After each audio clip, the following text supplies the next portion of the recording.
Well, a warm welcome to the videocast for the 2015 Masters at Augusta. It's an event that Angus Loughran frequents or has done down through the years, and this year, of course, it's all about Rory McIlroy at the head of the market.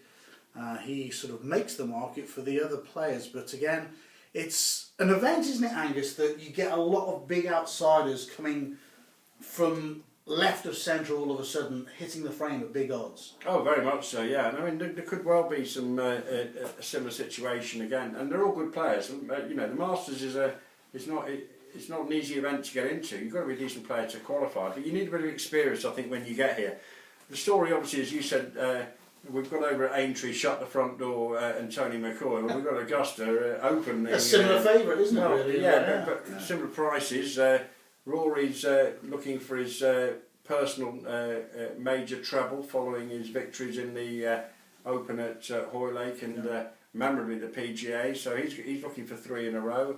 It would be his Grand Slam because he's won all the others, and he's clearly the player to beat. But he's not really been on his game this year so far. Does Augusta suit him as a golfer? The track?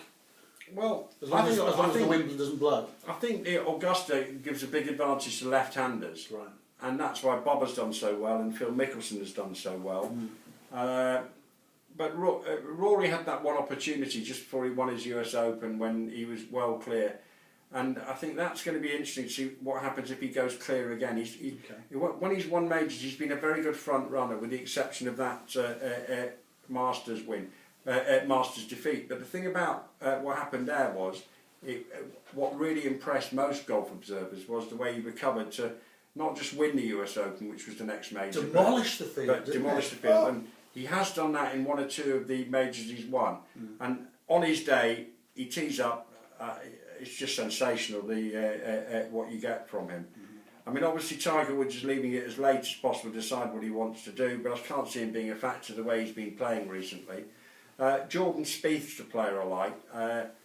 I was in Orlando at the end of the year last year. It was only a 20-man field, but they were all winners, 17 of the top 20 in the world, with the exception of Rory, and he won like Rory should do. I mean, he just annihilated the field. He was runner-up last year, and I think he'll play very well at a double-figure price. Bubba Watson, well, he's won it twice. He's the defending champion. I also think it's hard to defend, but you can understand why people will back him, because they just feel that the length and he's got a lot going for him. Jason Day, perennial major runner-up. I mean, when he does win a major, and I hope he does, because he thoroughly deserved to win a major, and you'd have to respect him at the price. And Dustin Johnson's been one of the comeback stories of the year.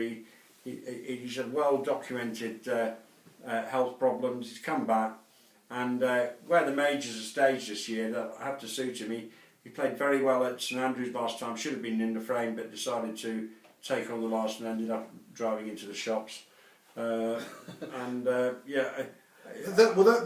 top 5 in the betting. Yeah, and the chances of those players are there for everybody to see. But as we said at the top of this video cast, sometimes value is the name of the game. Well, and you like playing big in this competition, don't you? Cabrera comes here, always hardly plays any golf, loves the place, and I see he's 100 to 1 again this week. And you couldn't say that he has no chance whatsoever.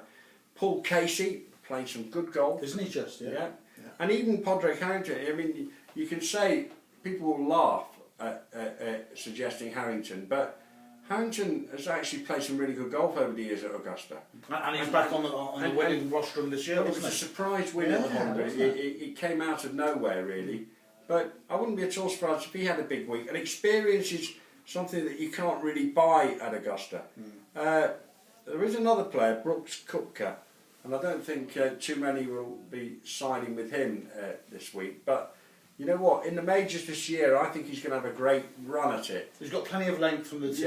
And he's playing some really good golf at the moment. He's got the right mindset, and I would expect a nice run from him. What kind of a price are we talking about with him? He's 66 to 1 at least, and I think you might get a bit bigger if you hunt around. And it's those sort of players. Good support for Patrick Reed.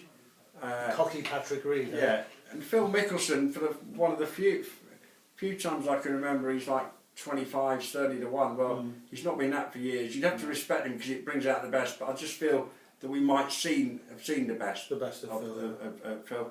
So it could be a young guns week, and of those young guns, I'm going to go for Jordan Spieth and Brooks Koepka at the price. Spieth and Koepka, one at the top of the market, one further down. Don't forget, of course, to check all the different markets on easyodds.com, and they'll be filling up as we move towards the event and during the event, of course.